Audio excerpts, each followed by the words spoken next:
And now, FAIRFAX Breakfast Club with your host, Basil Lemba. Welcome to the FAIRFAX Breakfast Club show. My name is Basil Lemba and I will be your host. The FAIRFAX Breakfast Club is a weekly program. In this program, we bring to you valuable and workable know-how you can use to improve your networking and grow your business. This is a special edition as we are featuring today a special senior executive. Allow me to start with a quote over here to introduce that person. It is as though the world were being held together by a handful of desperate men who, by working themselves to death, may keep the rest of the world going. L. Ron Hubbard. She is the president and CEO of Restaurant Limousine, and her name is common in this area, and that is Kristina Jacobsen Bouweiri. Kristina, welcome back. Thank you. You're welcome. This is the second part of the show. We cover networking in the past, different strategy, ideas. Maybe you want to summarize that before we sell into the Restaurant Limousine story.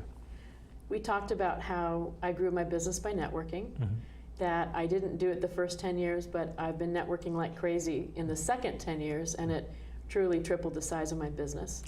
That I spend most of my time doing board level networking, that my best tip would be to join 3 organizations and no more, and have that be a local chamber, an association, and a charity. We talked about how I was doing so much networking at women's groups, I started my own networking group for women called Sterling Women. And that is a monthly lunch that takes place in Loudoun County, Virginia, at the National Conference Center. And the website is www.sterlingwomen.org. Anyone can come, there are no membership dues. And each month we showcase a woman in business that runs a multi-million-dollar business in Loudoun County. And then we also talked about my best marketing idea ever, which grew my business by 27%. Fantastic. And that was a monthly lunch that I hold for my clients, 50 clients a month, that I pay for with strategic partners. So I have 12 strategic partners, and together we host these lunches. And in the last 3 years, I've met over 1,500 clients, broken bread with them, created a dialogue, and have received so much more business from them and referrals because of these lunches that we do. Very good. Excellent. You got it, folks. If you haven't seen that part, please go to our website, which is www.blnbc.com, where you will see it. Feel free to give us a call if you have any further information. We'll happily direct you. In fact, the show will also be on YouTube, so you can see it. All right, moving on. We cover networking. Now we're moving into workable business and systems. So I had one single question, and that would be, or one main question I should say, and that is, you walked into Restaurant Limousine. Restaurant Limousine then had 5 cars. Yes. Today, Restaurant Limousine has 170 cars, buses and what have you. So the question is, how do you get that company from 5 cars to 170? Well, I wish I could tell you that I had a specific strategy, but I didn't. When we had 5 cars, it was our dream to have 10. And when we got to 10, we thought, you know, maybe one day we'll have 15. We never really did think big and think that one day we could have a company this size. So it just kind of happened. And a lot of it was being at the right place at the right time and taking advantage of opportunities. So that big opportunity that we got in the early days was an opportunity to bid on a government contract. And we bid on that and we won it. And the contract was in Reston, right across the street from our office in Reston. And it was for the U.S. Geological Survey. So once we won that contract, we thought, well, there have to be more of these. And we started researching government contracts. And we subscribed to the Commerce Business Daily. And every week I would get a newspaper in the mail, and it would list other opportunities to do business with the government. We were doing a great job with our shuttle contract with the agency in Reston. We bought them brand new buses. We always equipped them with the latest in technology. And we would hire a great chauffeur. And then we would close our eyes and move on to the next opportunity. So the next 5 years in business, from 92 to 97, we won every government contract in the city. Wow. And it was basically because we had raised the bar, and we were providing better service than anyone had provided in the past. So before we got into that field, the companies were providing used equipment. They were only answering their phones 9 to 5. And it was just a different level of service. So when we got into that business, we, again, bought brand new equipment. We equipped it with a phone, a two-way radio. We answered our phones 24/7. So we actually, when we left the office each day, we would transfer the phones to our house. And I personally answered the phones 24/7, 7 days a week for about 5 years. So if the phone call rang at 2 o'clock in the morning, I answered the phone, I sounded awake, and I was able to take a reservation.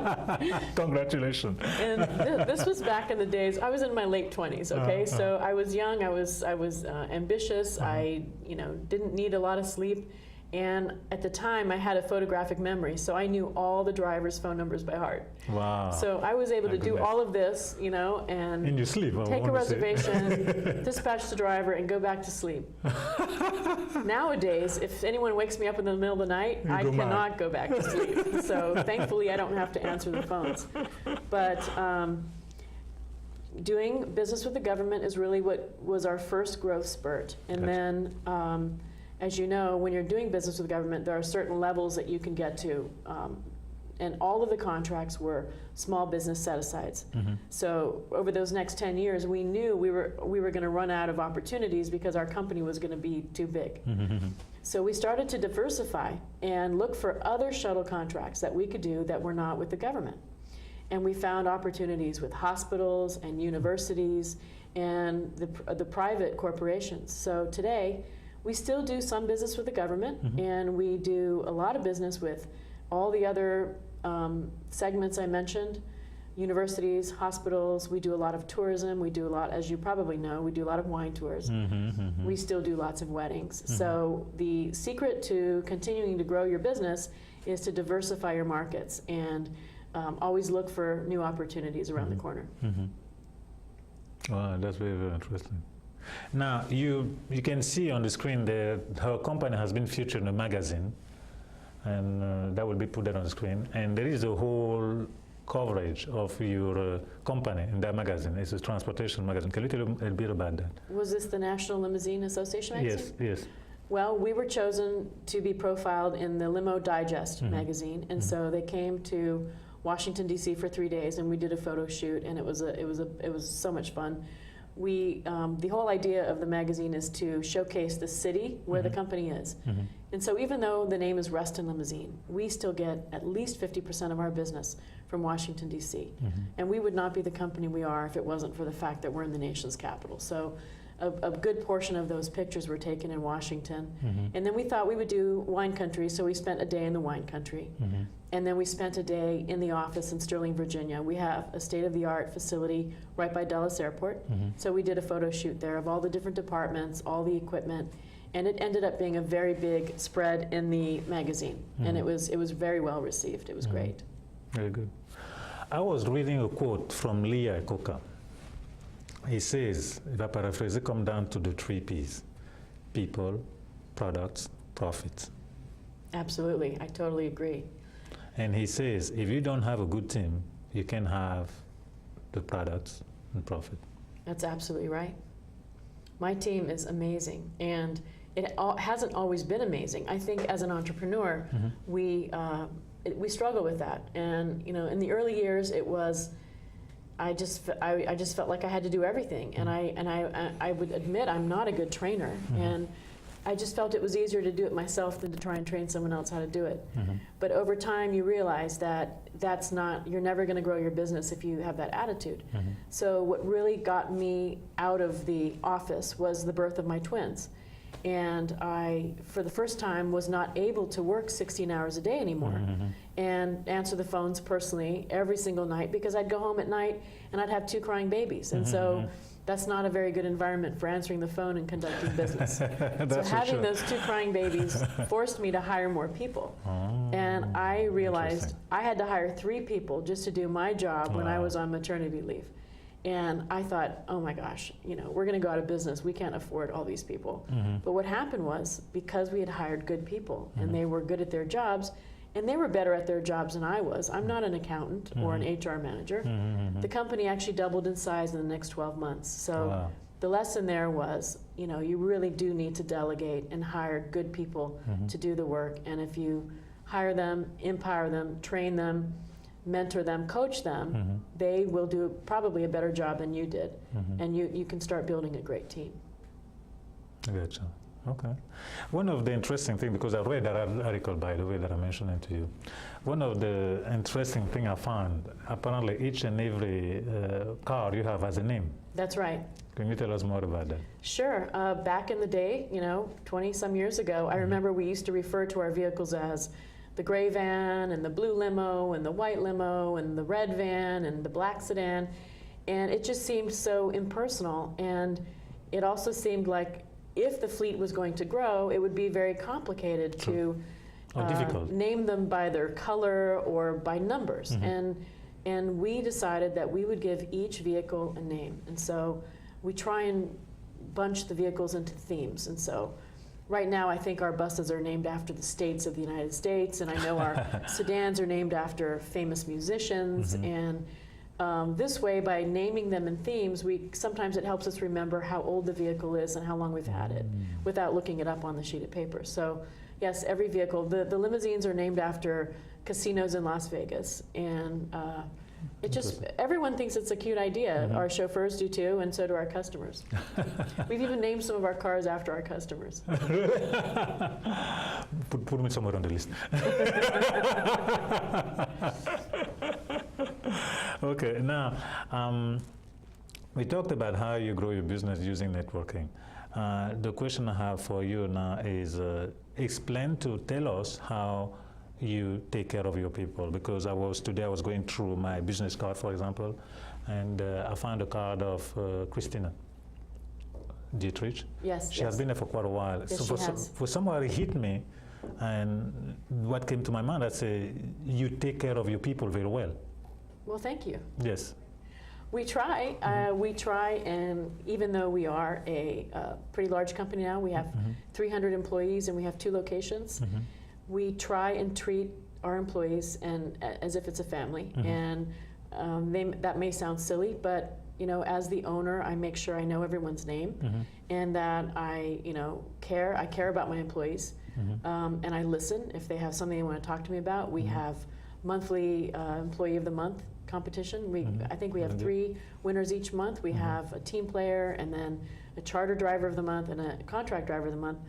We also have great awards at the end of the year, where we honor at least 20 of our employees.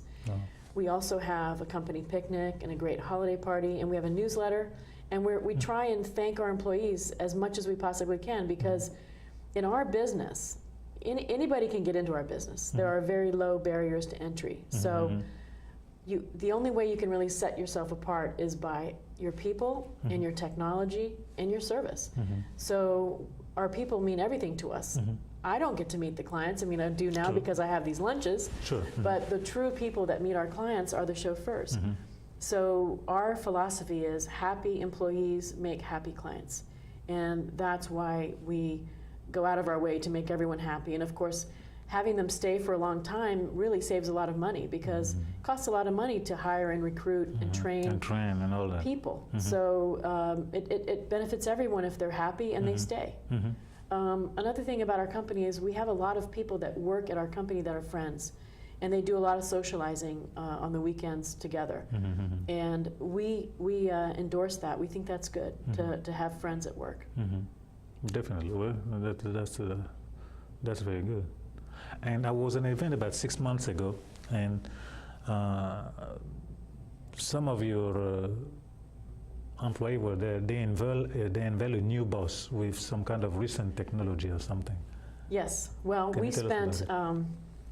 So one of the things about my company is that my fleet has often been sort of a mix match of different types of buses. And the reason why is because I've kind of become the go-to company when other companies fail. So I'll get a call, hey, we have an emergency, we need to fire this vendor.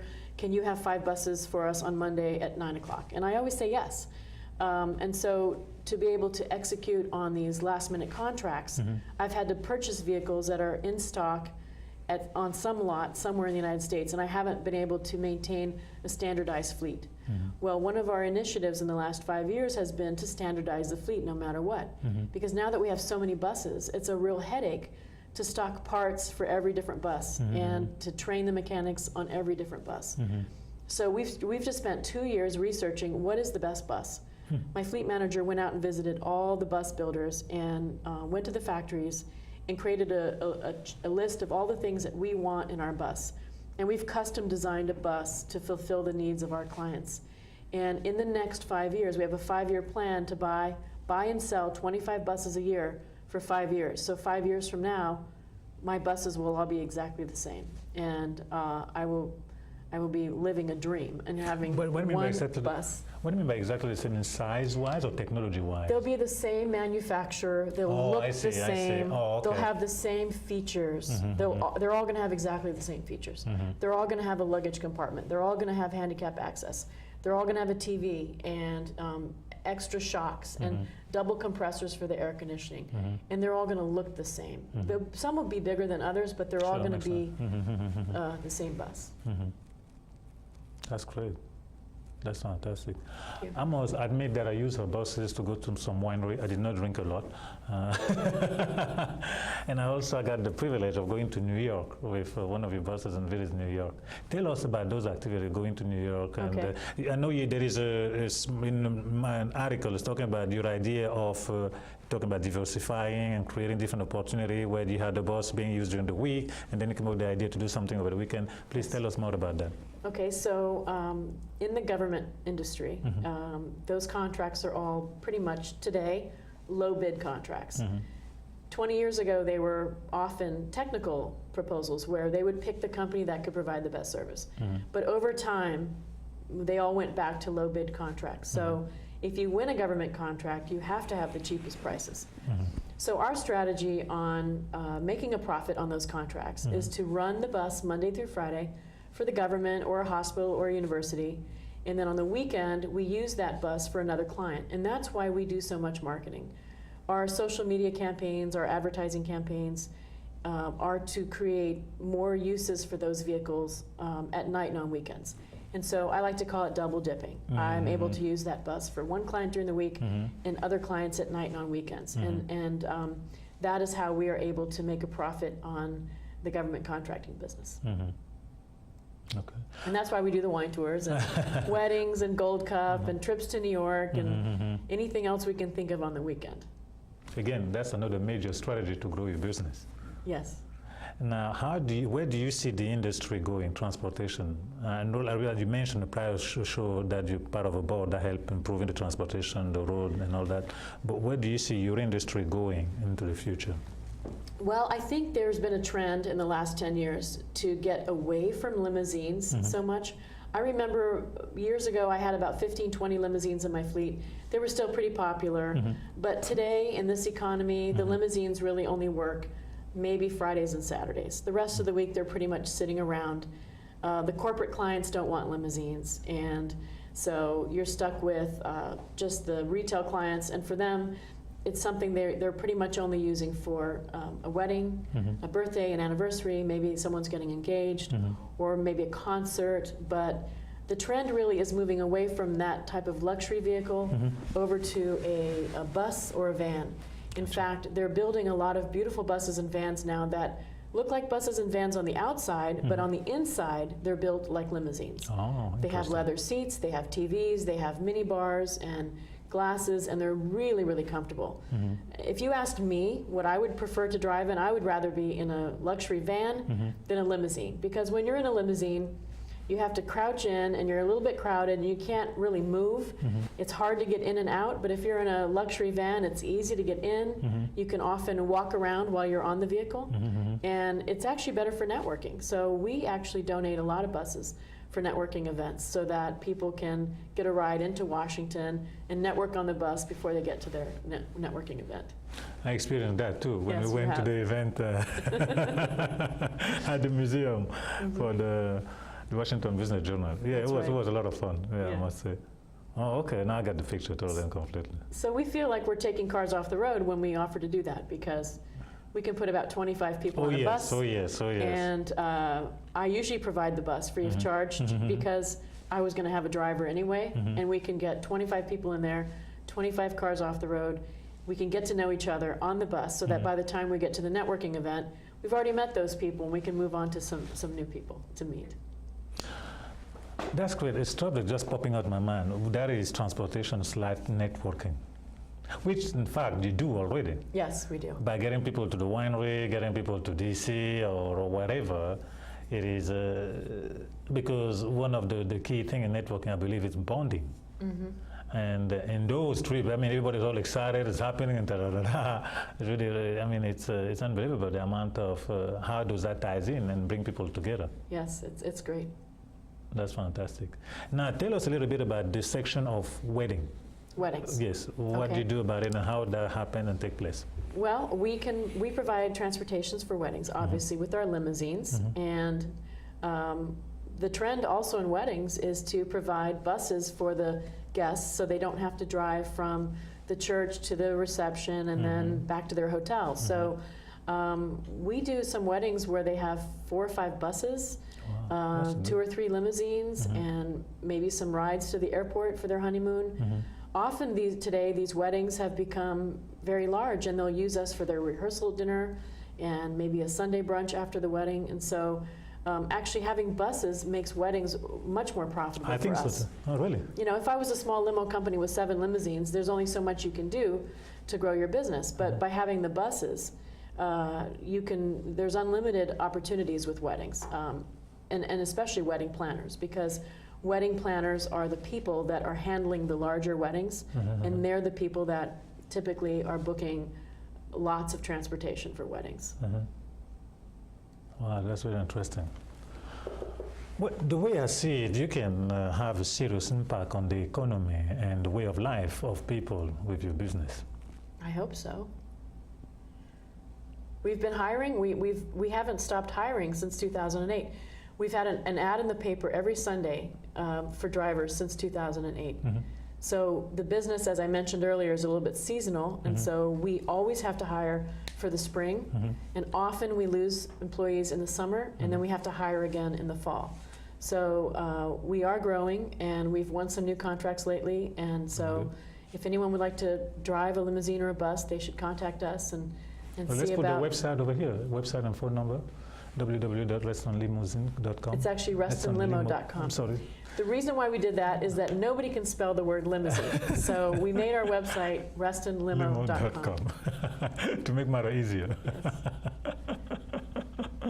Okay, great. So now tell us where do you see your company going? You mentioned the buses, or what do you see, what is your vision now? Where are you taking Reston Limo in the future? Well, we've really enjoyed growing our global network of limousine companies. And actually, one of our biggest success stories out of the Client Appreciation Lunch was we landed the international relocation account for a large IT company, and they don't actually have any needs in this area. All of their needs are in the West Coast. They move we get about 20 trips a day in Portland, New Mexico, Arizona for this large IT company. So we're getting so much business from businesses that need transportation in other cities, and we're getting a lot of business in Washington from limousine companies all around the world. And that was an initiative that developed often out of LinkedIn, one of the social networking sites, LinkedIn. LinkedIn allows you to link up with anyone in your industry just by putting in the word limousine or bus. You can find transportation companies all over the world. We've all linked in, and we give each other business. And so in the future for Reston Limousine, we see ourselves growing that side of our business. And what we like about it is we don't have to buy more vehicles because we're using these vehicles that these other companies have all over the world. So that's a huge initiative. We also have our eye on some contracts around here that are contracts that do not require us to buy buses, but just require us to provide drivers and maintenance. So we will become sort of a staffing company. Interesting. Providing chauffeured CDL drivers to anybody that needs a CDL driver. We feel that there's a good market for that. And another initiative is to turn each of our departments at Rest Limousine into a profit center. So our shop, we do all of our own maintenance. We're open 24/7. We have 8 mechanics. We've told our fleet manager, hey, you know, you can work on vehicles other than Rest and Limousine vehicles. Turn your department into a profit center. Make it a profit center. Make sure you're utilizing all your resources to the max so that we become experts in our field and other limousine companies will bring their vehicles to us. The hotels in the area can bring their buses to us. We did the same with our car wash. We turned it into a profit center. We are now washing the buses of other hotels in the area and other limousine companies. We also have a safety department that is #1 in the country, and our safety manager can be hired as a consultant. We've turned that department into a profit center. So those are some of our initiatives into growing our business. Well, I want to thank you very much. This is a boatload of information. Allow me to remind you that we had part 1, which you have to see, you haven't, and we showed that last week. But again, you can find it on our website, blnbc.com. We'll also have it on the YouTube, so you can see it. This was kind of some serious interview we have here today. So I urge you to watch them all. You'll find a boatload of information there. And again, we have Kristina's website over here, so you can see it and contact her and get business from her. Thank you very much.